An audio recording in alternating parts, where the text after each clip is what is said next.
What's up? How's it going? Just a content warning on this episode. If you have problems with stuff, probably don't listen to this one. This one's rough. I'm not going to go into the details because I don't want to spoil it for these people who already know who we're talking about, but they don't know specifically who we're talking about. But whatever. Let's get into a very special episode of Misfit History, one of our new series that we'll be doing called Crime and No Punishment. Ripped off from the famous Crime and Punishment stories. These are about criminals who didn't really get punished at all, or at least not up to the severity of their crimes. And our first one is Issei Sagawa, or however you say this loser's name. Also known as the Kobe Cannibal. Kobe? So, this handsome young fellow was 4'9", just saying. Yeah, so born April 26, 1949 in Kobe, Japan.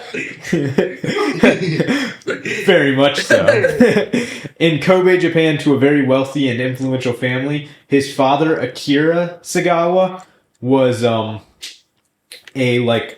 very important executive in a water company, and they makes a lot of money if you think about it. In the words of 50 Cent, everyone needs water. He was born extremely premature and was very frail as a child. His legs were so thin that they looked like pencils, and he was small enough that he could fit in the palm of his father's hand.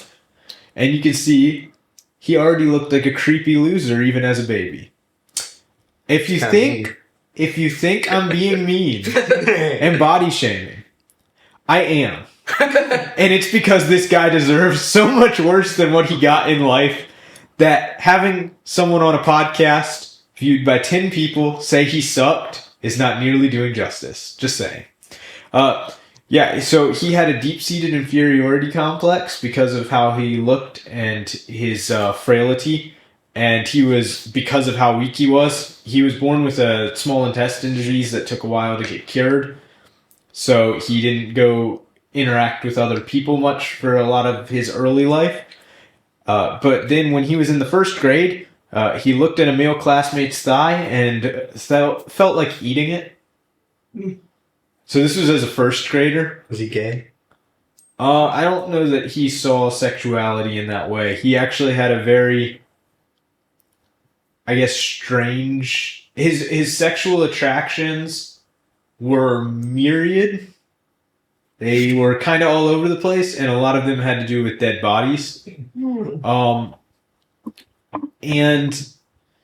So in first grade, he felt a sexual attraction to eating a male classmate's thigh when he saw it. He also had sex with the family dog around this time, which he did multiple times. I didn't find that out. I don't know. So this guy sucks. Yeah, what kind is the right answer? Someone check his search history. And he developed a lifelong obsession with tall Western women. Notably the actress Grace Kelly, who he viewed as a symbol of health and vitality, which he lacked. Yes. This is kind of one of the weird ideas he started to get, was he thought that by eating someone, he would gain kind of their powers. So he was frail, ugly, and weak, and if he ate a tall and beautiful woman, he would become tall, strong, and healthy. But he was actually kind of smart.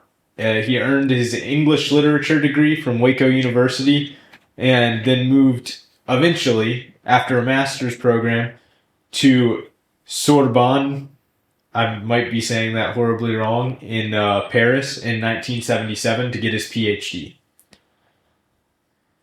So, before he moved to Sorbonne, at age 24, he broke into a Tokyo apartment of a tall German woman whose name we don't know, and while she was sleeping.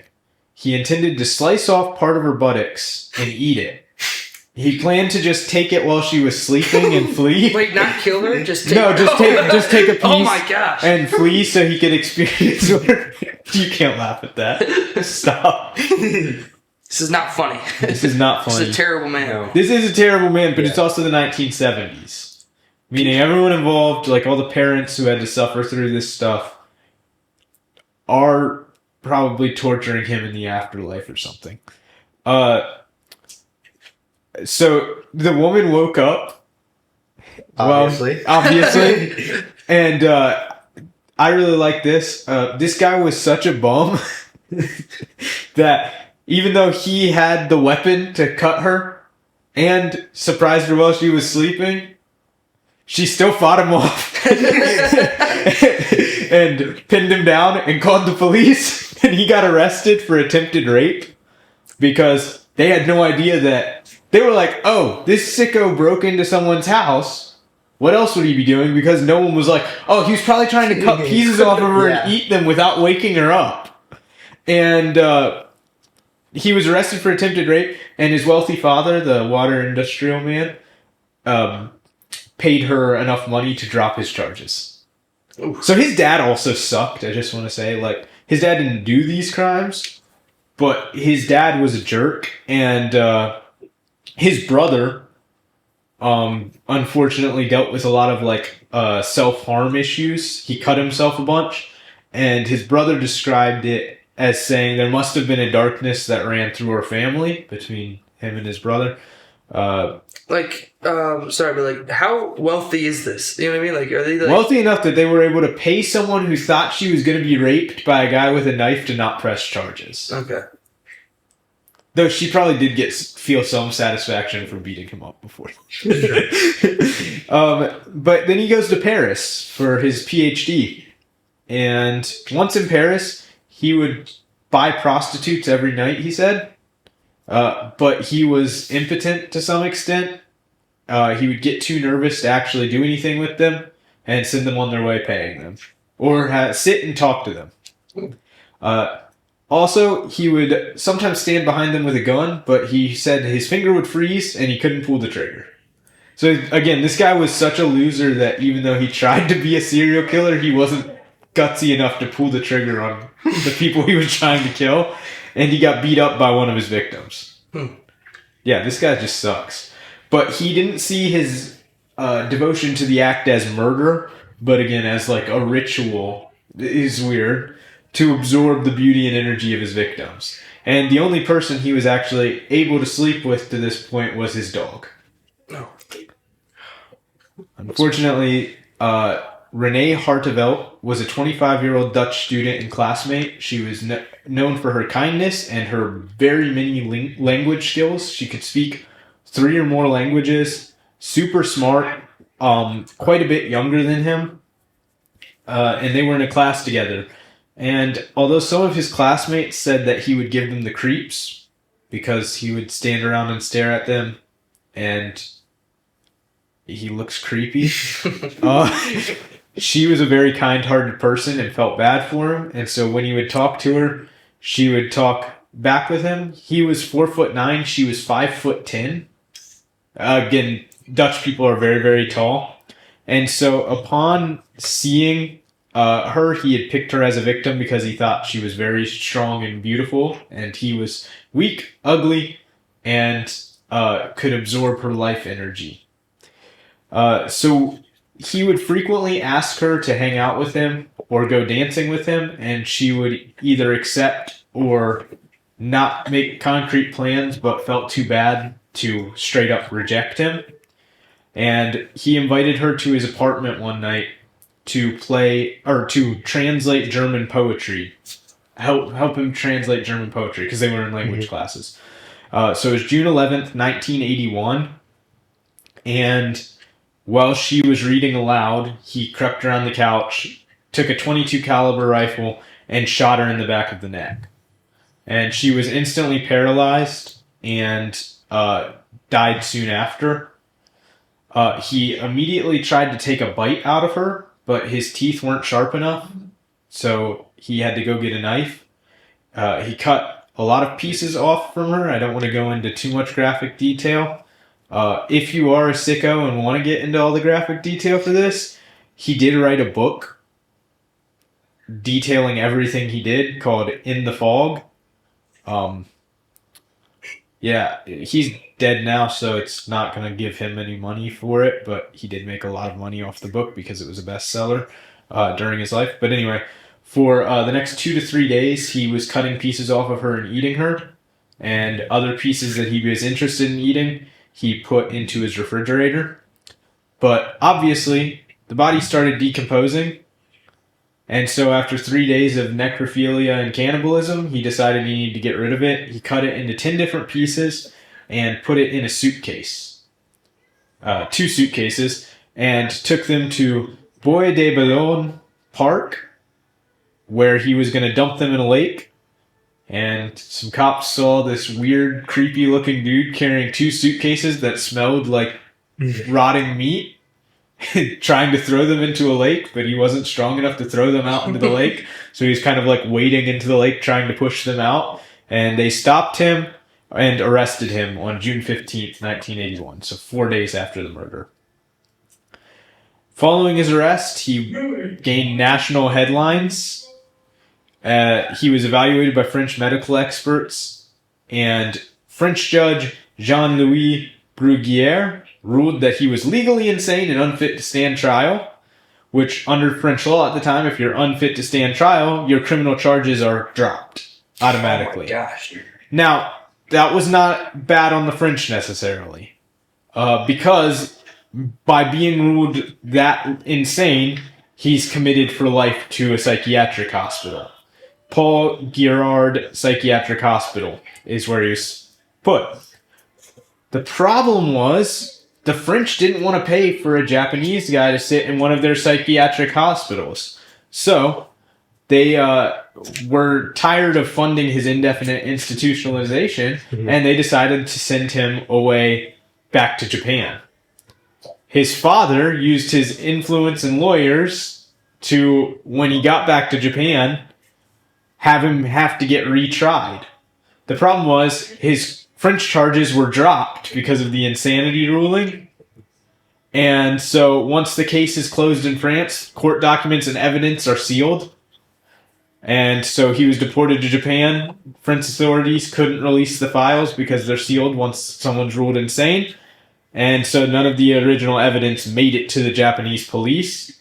And then he arrived in Japan in 1984. He was committed to Matsuzawa Hospital in Tokyo. And the psychiatrists disagreed with the French assessment that he was insane. Probably because of his dad. And so he was ruled sane, but diagnosed with sexual perversion. Under the Japanese justice system, sexual perversion isn't considered a mental illness that warrants involuntary hospitalization. So the Japanese authorities couldn't prosecute him for the murder because they weren't allowed to have any evidence from the French sealed files.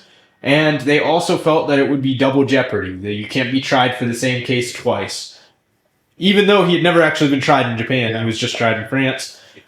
And because the Japanese doctors said that he was not insane, he checked himself out of the hospital on August 12th, 1986, and was a free man, unable to be tried for a crime he had confessed to multiple times in the hospital and in court of killing and eating a 25-year-old woman after shooting her in the back of the neck.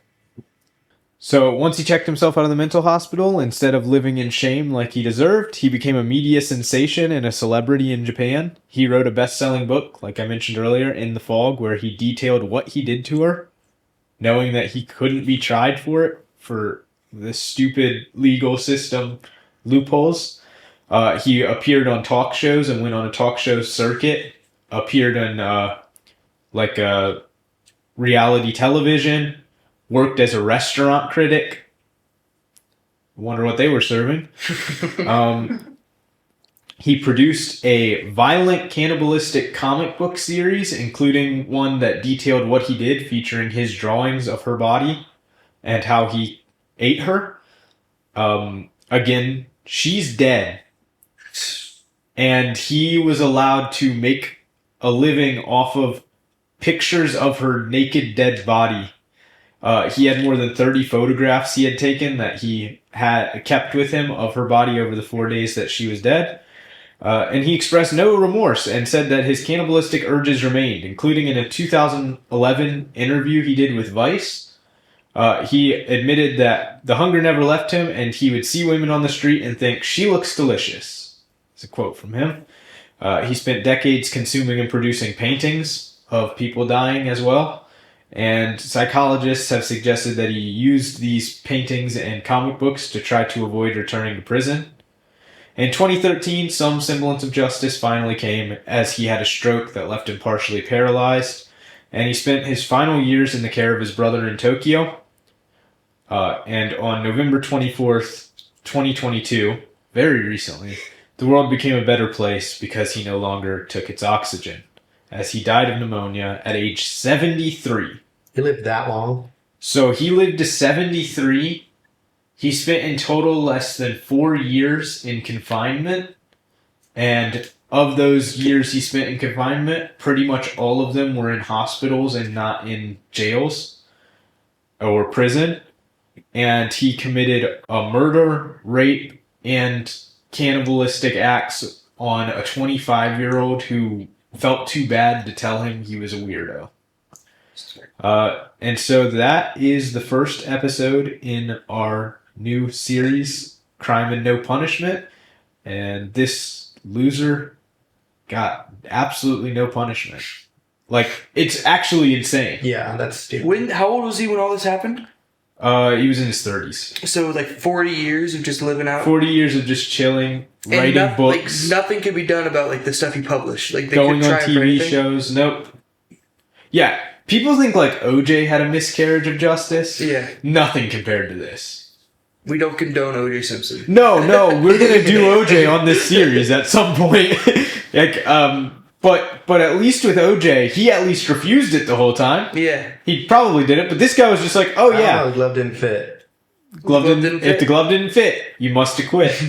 No, but like for real, like that's a huge difference. Is OJ didn't go around going, "Oh yeah, I love killing other people. It was the best thing I ever tasted." He gets into very graphic detail. I mean, he wrote a book about killing her, which is a very interesting read. But it's so insane that someone was able to produce paintings and put out pictures and make money off of literally being a cannibal. Yeah. But yeah, if you like this show, subscribe to the channel to be able to see the others in this upcoming series, or check out any of the other content. It's Misfit History on Spotify, Amazon and Apple, YouTube, anywhere you get podcasts. And thank you to our guests. You guys have any last minute things you want to say? No. Nah. All right, see ya. Thanks. Talking to fellas.